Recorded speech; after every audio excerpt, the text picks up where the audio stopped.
കണ്ണൂരിലെ ABVP പ്രവർത്തകൻ സച്ചിൻ ഗോപാൽ വധക്കേസിന്റെ വിചാരണാവേളയിൽ സാക്ഷികൾ ഹാജരാകാതിരിക്കാൻ പോലീസ് ബോധപൂർവമായ ശ്രമം നടത്തിയെന്ന ആക്ഷേപം.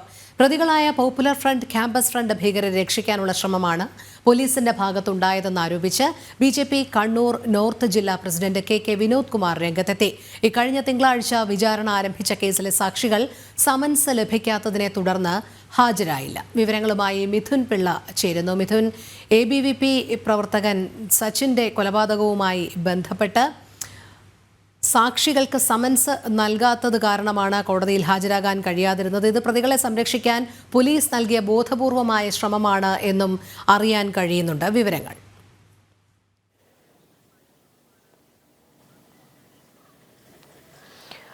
രോഹിണി, ഇക്കഴിഞ്ഞ തിങ്കളാഴ്ചയാണ് ABVP പ്രവർത്തകനായ സച്ചിൻ ഗോപാൽ വധക്കേസിന്റെ വിചാരണ ആരംഭിക്കേണ്ടിയിരുന്നത്. ഈ ഘട്ടത്തിൽ വിചാരണയുടെ ഈ ഒരു ഘട്ടത്തിൽ സാക്ഷികൾ ആരും കോടതിയിൽ എത്തിയിരുന്നില്ല.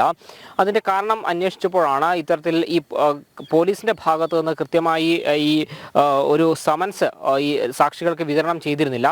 അതുകൊണ്ടാണ് ഇത്തരത്തിൽ സാക്ഷികൾ കോടതിയിൽ ഹാജരാകാതിരുന്നത് എന്നൊരു കാര്യമാണ് പുറത്തു വരുന്നത്. ഇതിനെതിരെയാണ് രൂക്ഷ വിമർശനവുമായി BJPയുടെ നോർത്ത് ജില്ലാ പ്രസിഡന്റ് KK വിനോദ് കുമാർ രംഗത്തെത്തുന്നൊരു സാഹചര്യം ഉണ്ടായത്. മാത്രമല്ല, ഇത് പോലീസ് ഈ പ്രതികളെ രക്ഷിക്കാൻ മനഃപൂർവ്വമായൊരു ശ്രമം നടത്തുകയാണെന്നൊരു ആരോപണമാണ് അദ്ദേഹം ഉയർത്തിയത്. കാരണം ഈ കേസിലെ പ്രതികളെല്ലാം തന്നെ ക്യാമ്പസ് ഫ്രണ്ട്, പോപ്പുലർ ഫ്രണ്ട് ഭീകരരാണ്.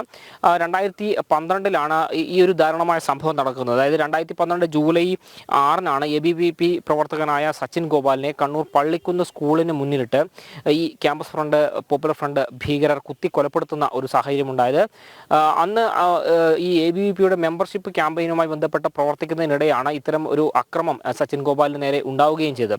13 വർഷങ്ങൾക്കിപ്പുറമാണ് ഈ കേസിന്റെ വിചാരണ ഇക്കഴിഞ്ഞ തിങ്കളാഴ്ച ആരംഭിച്ചത്. ആ സമയത്ത് ഒരു സാക്ഷി പോലും കോടതിയിൽ ഹാജരായില്ല എന്നുള്ളതാണ് ഈ കേസിൽ ഏറ്റവും വലിയ ഞെട്ടിക്കുന്നൊരു കാര്യമായി പറയുന്നത്. കാരണം 2024 ഒക്ടോബർ ആദ്യവാരം തന്നെ ഈ സമൻസ് അയക്കാൻ വേണ്ടി പോലീസിന് സാവകാശമുണ്ടായിരുന്നു.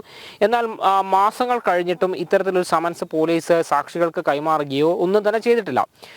മാത്രമല്ല, വിചാരണ ആരംഭിക്കുന്നതിന് ഏതാണ്ട് 15 ദിവസം മുമ്പേ തന്നെ ഈ സാക്ഷികൾക്കൊക്കെ തന്നെ സമൻസ് അയച്ചു എന്ന റിപ്പോർട്ട് ഈ അന്വേഷണ ഉദ്യോഗസ്ഥൻ, അല്ലെങ്കിൽ ഈ ഏത് സ്റ്റേഷൻ പരിധിയിലാണോ ഈ സംഭവം നടന്നത് ആ സ്റ്റേഷന്റെ ചുമതലയുള്ള ഇൻസ്പെക്ടർ കൃത്യമായി ആ റിപ്പോർട്ട് വിചാരണ നടക്കുന്ന കോടതിയിൽ സമർപ്പിക്കേണ്ടതുമാണ്.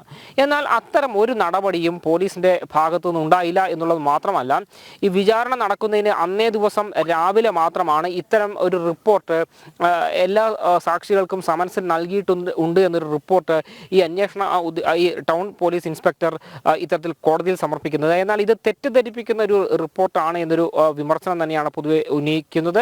കാരണം കോടതിയെ പോലും തെറ്റിദ്ധരിപ്പിക്കുന്ന ഒരു സാഹചര്യം ഉണ്ടായി. ഒരു സമൻസ് പോലും ഇത്തരത്തിൽ സാക്ഷികൾക്ക് നൽകിയിട്ടില്ല എന്നൊരു വിമർശനം തന്നെയാണ് BJP നേതൃത്വം ഉൾപ്പെടെ ഇപ്പോൾ ഉന്നയിച്ചിരിക്കുന്നത്. ഇവർക്കെതിരെ ഈ കോടതിയെ തെറ്റിദ്ധരിപ്പിക്കുകയും സമൻസ് അയച്ചു എന്ന് പറഞ്ഞുകൊണ്ട് സാക്ഷികൾ ഈ കേസിനെ അട്ടിമറിക്കാൻ ശ്രമിക്കുകയും ചെയ്യുന്ന ഉദ്യോഗസ്ഥർക്കെതിരെ ശക്തമായ നടപടി വേണമെന്ന ഒരു ആവശ്യം കൂടി BJP നേതൃത്വം ഇപ്പോൾ ഉന്നയിച്ചിട്ടുണ്ട്. ഈ കള്ള സത്യവാങ്മൂലം നൽകുകയും സാക്ഷികൾക്ക് സമൻസ് വിതരണം ചെയ്യാതിരിക്കുകയും ചെയ്ത ഉദ്യോഗസ്ഥർ കൃത്യവിലോപമാണ് നടത്തിയത്. അവർക്കെതിരെയും കൃത്യമായ നടപടി വേണമെന്നൊരു ആവശ്യം തന്നെയാണ് പ്രധാനമായും ഉയർന്നു വരുന്നത്. രോഹിണി. ഓക്കെ, ശരി മിഥുൻ.